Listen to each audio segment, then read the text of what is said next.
Hello, everybody. Welcome back to another episode of the King of Average podcast. It's your boy Vivi, along with Medic. what's up? Sick. Yeah. We thank you so much for tuning in. If this is your first time, hi. If this is not your first time, thanks for tuning in another time. We're gonna talk about trials and tribulations because the fact of the matter is, life is full of surprises, right? Life is full of surprises, and there's so many uncontrollable factors in your life that could affect the way you feel, affect your productivity output, just affect you in so many ways, right? That are basically hurdles to your goals in life. They're hurdles to whatever it is you want to achieve, whatever your dreams are. And you know what? I want to start this off by just throwing you completely far out. When you think of trials and tribulations and stuff that people go through on a day-to-day basis, how much do you think is actually... Toss me, bro. Just toss me. Look at your salad. Sorry, yeah. So how much do you think, like a normal person's trials and tribulations in everyday life, how much do you think comes from a spiritual perspective? Spiritual meaning? Because as Muslims, we go through this interesting understanding, and I don't mean this in any sarcastic way at all, but we go through this understanding where it's like, because of my actions, Allah blesses me more or less in life, right? Because maybe I'm doing something, maybe because there's a bad habit that I'm doing that I know Allah is not pleased with, it's causing an effect in other areas in my life. Like a ripple effect? Like a ripple effect, yeah. It's like you're doing something, even though you acknowledge it's wrong or whatever, but you just have trouble letting it go. You have trouble doing it. As a consequence, there's other things that you're going to experience in your day, in your life, whatever, that fall under trials and tribulations. How much of it do you think is spiritual? And how much of it is just, hey, you're a human being, which means you're naturally going to go through a certain amount of it? So I think spirituality is obviously a big component to someone's trials and tribulations, because that's a frame, that's a lens that you get to see the trial through. So it's funny when you said that, because like what I thought about was the line, good men are for good women, right? Or good women are for good men. Okay. It's from Surah An-Nisa. And one of my friends told me this recently. He told me the line, but then he should have told me, he's like, yo, if you want a good woman, you have to be a good man. So that was one thing that kind of stuck to me, because I swear I'm going to somehow try to link this back to it. But my situation may be something, right? So say if it's like me trying to be married in this situation, I have to look into myself. Am I a good man? I think I am. Then I deserve one. Yeah, the best way is to be hyper-realistic about the situation. You can't be in denial of any of it. So if I attract, for whatever reason, some sort of bad woman, or, someone that's toxic and stuff like that, I got to look at myself. I'm like, why am I attracting that? If the line simply states good women are for good men, then that may be saying something about myself. What's wrong with me? I'm not pointing the fingers at the other person. Like, what's wrong with all these women today? They're also this and they're also that. No. I take accountability for that. So it's like, if I ever go through a trial, I think from a spiritual sense of, you know what? Why is this happening? Why am I going through this whole situation? You said it perfectly, where it's like, similar to how, because of your character, because of yourself, you're going to attract a certain type of mate, right?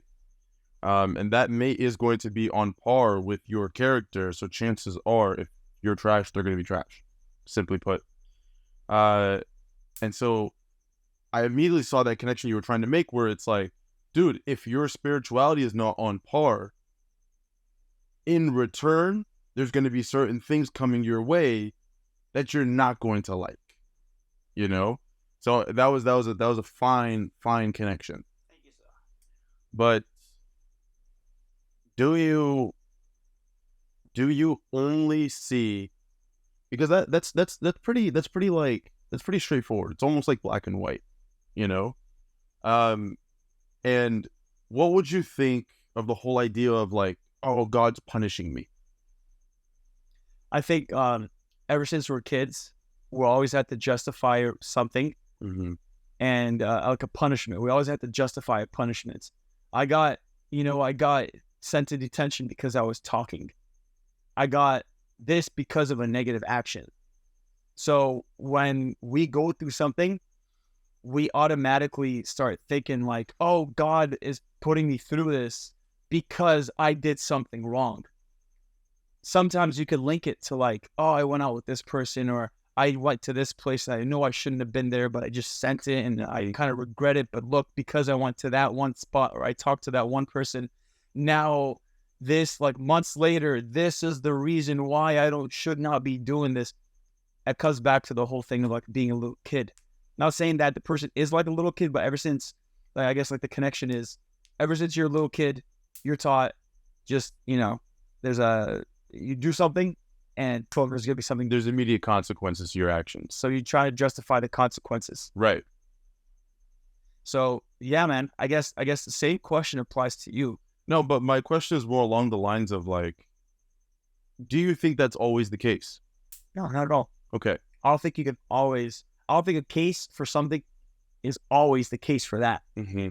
I'm pretty sure, because there are many examples, especially in the tradition of the Sunnah, the tradition of the Prophet ﷺ, where it's like,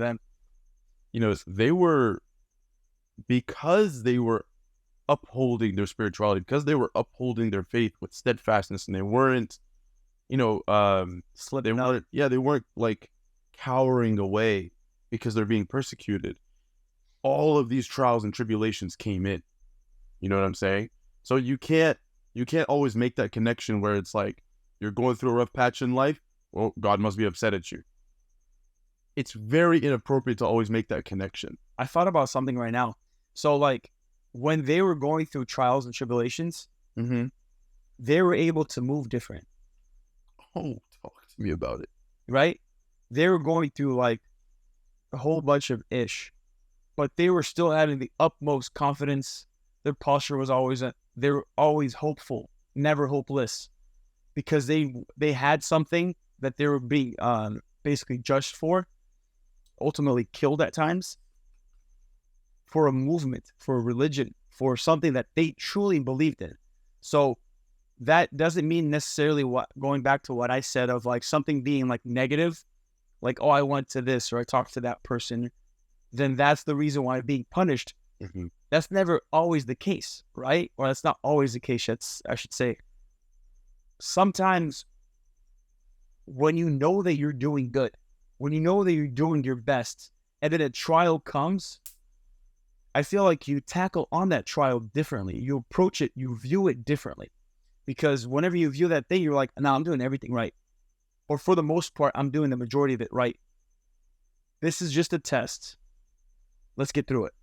So you approach it with more confidence, and that trial is less ambiguous. It's less scary than it really is. It seems like it's all part of the plan. It's a part of the plan. I like that. I like that a lot, actually. Definitely having confidence through your certainty in your belief. Obviously it's kind of like, depending on what your beliefs are, of course, but especially as Muslims, you definitely always have to have hope, confidence, and certainty. But I think what's also really, really important to recognize as a Muslim, it's like, bro, you're not gonna sit there and make claims about what God is doing or what God's intention is. You're not gonna make claims about that. You're not gonna be like, oh, he's punishing you because, oh, he's punishing me because. You have no idea why God's putting you through what he's putting you through. You know what I mean? And I'll even take it as far as things like natural like illnesses and whatnot. You know, people always have like, and obviously, you know, you don't prey upon somebody getting cancer ever, right? But you look at something like, oh, here's a perfect example. Muhammad Ali, right? At some point, the epitome of physical strength and like an unstoppable force. You know what I mean? The epitome of like a strong man. And then towards the later end years of his life, what did he turn into physically? With Parkinson's? It was crazy. You know what I mean? Like it was just it was very like sad to witness, right? And the typical reaction is like, oh my God, once such a great man with such like, you know, insane like strength, and he was massive and he always stood taller than everybody else. All of a sudden he's this frail old human being. Honestly, I think that's such a beautiful thing, because the perspective that I immediately look at when I see a situation like that is God has tested him with something that's completely out of his control. Incurable. Allahu A'lam, incurable. But to everybody, to the majority of the people's knowledge, to today's knowledge, incurable. Yeah. Right? And he's suffering. Me, as a Muslim, I'm immediately like, Allah is letting him suffer in this life to cleanse him spiritually, to prepare him for the afterlife. How flipping beautiful is that? Yeah. It's all about perspective, man. I hope you get cancer. No. No. That's not funny at all, bro. That's not funny at all. Keep going. That's a good link, man. It's 100% perspective, because first things first, like I said, who are you to guess what God's intentions are? Who are you to say what he is or isn't doing, or he's punishing you, or this is, bro, the world doesn't revolve around you. Calm down. You know what I mean? God hasn't created all of, you know, the 7 heavens and all in between in the entire universe, you know, for you. Like I'm sorry, you know? Yeah. If I have good. Right? Like you really can't sit there and just be like, oh my God, you know, like, you know, God's attacking me. Bro, chill out. Why me? Like it's really not that deep, you know? So first things first, don't sit there assuming what God is trying to do and what he's not doing, right? And then the second thing, be hopeful. Have that positive attitude. You have to be optimistic. You have to have that hope in Rabbil Alameen, God. You have to have that hope that, like, you know what? I'm going through it right now. It's only for a brief period of time. Tawakkul Allah. Have that tawakkul, you know? God's always got my back. And start counting the number of times he's did, where you literally felt like you were at the lowest. All of a sudden, everything worked out. All of a sudden, rent was paid.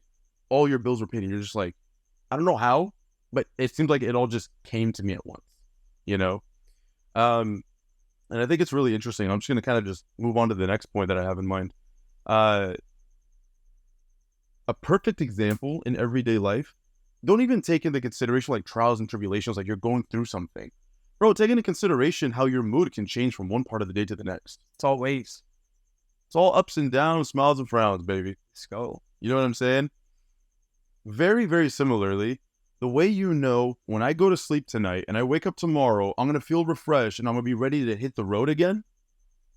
That's how your trials are going to be. They're going to take you through a dip and then bring you back up top. And if you feel like you're just going dip, dip, dip, dip, dip, then dip, baby, dip. Like, just flip and vibe with it. No, I'm just kidding. But yeah, if you feel like it really, really is getting a point where it's just like, there is no light at the end of the tunnel, it's just boom, boom, boom, one thing after the other, connect back to the things that have the ability to shift your mind. In that moment, call someone. Bro, I swear to God, literally sometimes just like being on the phone. Remember I was explaining how like it completely turns you to a different person when you talk to Abdul on the phone? Automatically. Every time. I don't get it, but it's such an amazing thing to witness. I call the guy like multiple times a day. Really? I swear to God. Hilarious. I swear. That's motivation right there. I swear. That's a drug. You might be addicted. You know what, man? We formed a habit. Love it, dude. But yeah, figure out ways to shift your perspective. Go back to the whole idea of like, dude, go to the flipping beach. So just so you can like witness the beauty and then witness how huge the world is. Sometimes a change of scenery really goes a long way. Yeah. And then it shows you how small your problems are. Yep. And how there's so much going on around you in life. You're really not the center of it all. You know? That was kind of the next point I wanted to bring. Go ahead. So basically the point is what? You're not the center of... The point is, even if you feel like it's just hitting you back to back, one thing after the other, and it literally, like, you know, at first you're hopeful, at first you're optimistic, but then like after a while you're just like, bro, like, shit, is this ever gonna turn in my favor? Like, is this ever gonna happen? Do yourself a favor and get yourself literally out of the position you're in. Like physically where you're sitting, because you're probably at home, you're probably alone, and you're probably so deep in your thoughts that you're just plastered. You literally feel like you're just stuck to your chair on your set, absolutely paralyzed. Who was saying it? Adam was saying it the other day. You get like this paralysis when like things are all going bad. Sometimes you get like a deer caught in the headlights. Literally get up and get out. I don't care if it's for a walk. Bro, especially if you're here in California, just go to the beach, bro. Just go to the beach. And so, yeah, change your scenery and allow whatever that new scenery is, or your buddies or whatever, just to take your mind off of it, even for a minute, in order that you can look at it from a different perspective and say, even though it's all gone to crap, there's still a lot more I can be grateful for in my life. Even though it seems like it's all going to crap, it will soon come back to my side. Yeah, in my favor. That was the point. I like when you said like change sceneries and then approach it, because if you tell people to like call someone and change sceneries and stuff like that, people might take it as you just trying to be avoidant of the situation. Right. But sometimes if you change the situation, you change your behavior. So if you're able to then come into it happy and then it hits you, I feel like your happy perspective or your motivated perspective or that new emotion that comes, because emotions are like waves, brother. I woke up, I'm chilling. The next hour, I'm anxious. The other hour, I'm super happy. I'm super energetic. The other hour, I'm like, what the heck am I doing? The other hour, and this is all within the freaking day. You get what I'm trying to say? So it's like every time, like every wave is different. That wave comes and it crashes. A new wave comes, it's a new emotion. And that wave, and that wave, that wave. Some waves last longer than others, right? But I feel like those waves are also different lenses of how you approach things, right? So like if you're happy, you're going to be seeing something in the most optimistic way, right? If you're sad, you're going to be a little bit more depressing. You're like, oh, I don't know if we could do it. Why is this happening to me? Blah, blah, blah. If you're motivated, you're like, all right, cool. Here's my situation. It absolutely sucks. How the heck am I gonna like I heard this word the other day, and it's freaking compartmentalize. And it's freaking such a... I thought you were trying to say car payment. I was like, what? And it's car payment. Gotta be mentalized. What was that other word the other day you were struggling with? Daddy? You never struggle with that word. No, what was it? It was one of the comments on that comment that you made on the Instagram thing. It was one of the comments. Remember they were like, you oh yeah. They didn't call you an adolescent. What was it? No, it wasn't me. It was other people that would reply under my stuff. They would be replying to them. Oh, to that. Would never be, you are prepubescent. Oh, prepubescent. Yeah. Now you know So yeah, waves, right? Car payment. Car payment. This freaking compartmentalized. Yeah, compartmentalized. You legit have to compartmental. What the flip is going on, bro? But by the way, I want to mention one of our sponsors today, ADHD. Baby, take it away. ADHD? Yeah. Squirrels, dude. Squirrel. No, dude. Honestly, Yeah, the whole wave thing, man. And changing your situation. You change your situation, you get into it. Even if you're still in that thing, I feel like if you compartmentalize, is that better? that was great. That was great. Yeah. Honestly, like, I'm not even laughing, like, clowning on you. I'm laughing because, like, I had to why is that word such a struggle right now? say it. Compartmentalize. Okay. Actually was better. I was very happy with that. I was actually nervous, dude. Yeah. So wait. Anyways, yeah. So what about compartmentalizing that you learned about the other day and then, like, it applies to this? Because compartmentalizing is actually a very, very perfect, it's a very perfect strategy that does apply to this. Because it does. Yeah. Yep.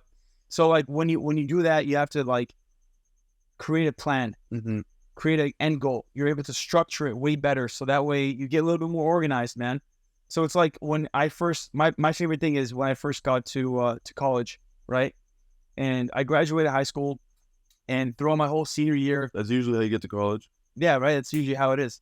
So like I graduated high school. Throughout high school, all of my teachers would be like, Malik, college is going to be so difficult, and it's going to be the most important thing. And they hyped it up to the point where like I got to college, and I'm like, I don't know if I could do this, fam. Legit, like they talked it up. Not one teacher was like, you know what, just go and learn, and you're gonna do good. And not all of them were like, bro, good luck, man.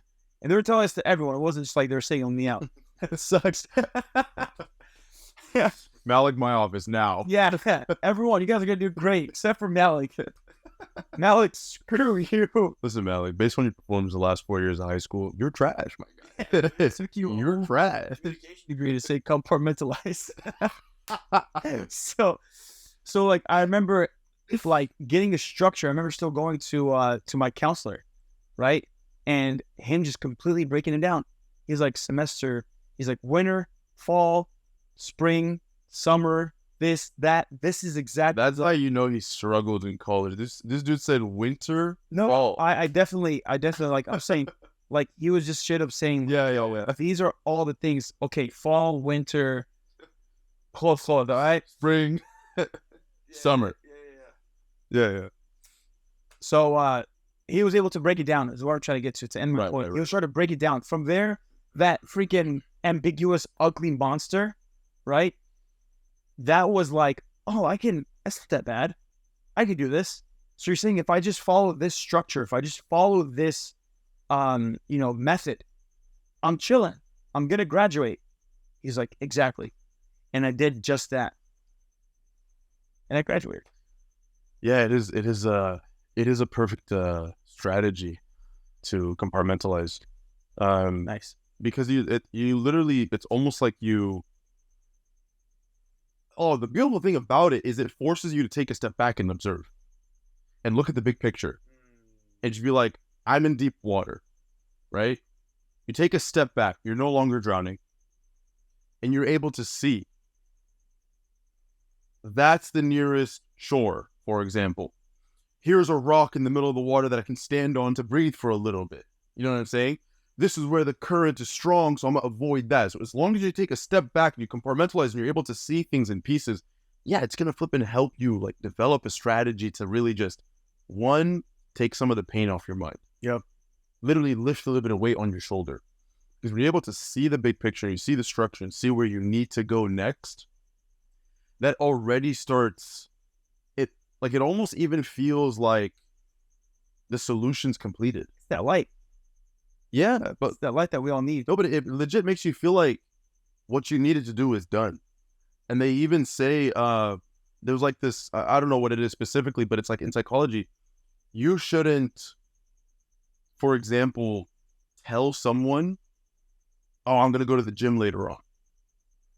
Because you saying it out loud. Do it. Let's go. You saying it out loud, it almost gives you a similar satisfaction to you actually completing the task. You know what I'm saying? Yep. And so very similarly, when you look back and you look at the structure laid out ahead of you in order to get yourself out of the deep water, that almost immediately gives you the satisfaction that it's already done. But that's where it gets scary because that's when you have to actually put the work in. You know what I mean? Come up with the structure, but not following it, that's not helpful at all. Yeah, but like if you're in that situation, then having a structure makes the work less scary. Yeah, that's what I'm saying. You use that relief that you get from it as like a motivator. Yep. As a motivator to get started and get going. That's freaking great, bro. And just like that, man, trials and tribulations is one of those important subjects that like we can't really summarize it with a couple things like just throw yourself back to a third person, see about. But at the end of the day, man, it's one of those things where like perspective is very important to it. Being able to form some sort of a structure to it. Like, yo, I'm going through this right now. What's going on? How can I conquer this? Mm-hmm. And then also too, man, I feel like just speaking about it to a trusted person is very important, man. So if you're ever going through some sort of trial, like, or a trial, like you're able to. I didn't even. That was good. Thank you. But whenever you're going through some sort of trial and you can't handle it, or maybe you can, but it's killing you, and you feel like you're regressing instead of progressing, get someone, as you said, call someone. Speak it out, man. Speak it out. But speak it out responsibly. Make sure that you're talking to a person that you trust, the person that's actually going to give you solid advice. Not that person be like anything, just freaking give you the most extreme example. I'm through here, just freaking kill yourself. What? You know what I'm saying? Like, we always got like all those friends. The people you definitely want to avoid are like the people who are like, dude, you deserve a break, man. Come out and party with us. Like, yeah, that doesn't solve my problem. It exactly. It doesn't solve my problem. All that is that's actually a lot worse because there is no productivity to seeing a different perspective. Yeah, taking a wider perspective and then seeing what's it called. That's where it becomes an issue where you're kind of just blocking it out. Yeah, you're using the drug to just block it out. The second person you definitely don't want to talk to is the person who you're like, it's already a challenge for your pride to be like, I'm going to open up about this subject to someone. And then for that someone to be like, bro, you're telling me you don't even know what I had to deal with today. Why are you going to sound like him, bro? I'm not.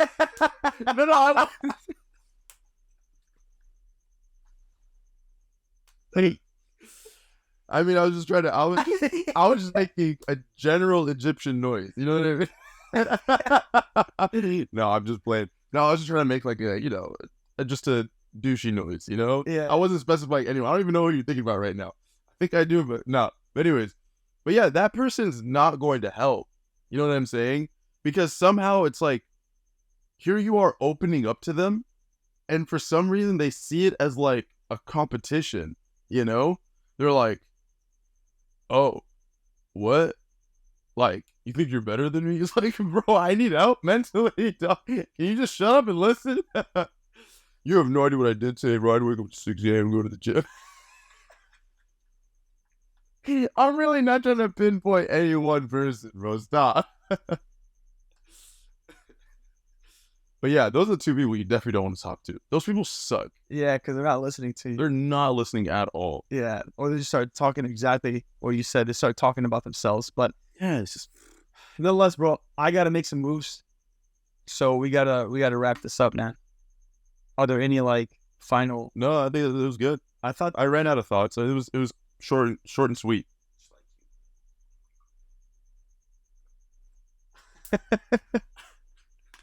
It's crazy how we thought the same thing. I knew that it was coming. But I'm not short, you whore. Yeah, that's all good, bro. Anyways, listen. Take us away, bro. Absolutely. Take us away.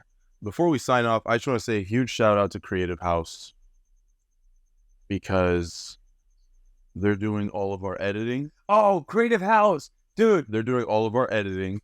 Freaking our logo design. I freaking love you. And they're doing all of our social media management. Let's go. And so shout out to Danielle and the team. Yup. Flipping, go check him out. Creative Haus without the E. Cool. Creative House. But with that being said, thank you so much for tuning into another episode of the King of Average podcast with your boy and BB. If you liked any part of the video, go watch it again for the vibes. Shoot us a comment, tell us what you think. Let us know what you'd like us to talk about if you think we have any value whatsoever. And if you did enjoy it, a subscribe would be fantastic as well. Check us out on all of our socials. And with that being said, Hold up. And also comment, you mother suckers. do you want to do something specific? What is the best mosquito repellent that you guys know of? Help us. That is a great flipping comment to make. Yeah. With that said, man, I'm going to let you guys off with just one word. Compartmentalize. Peace.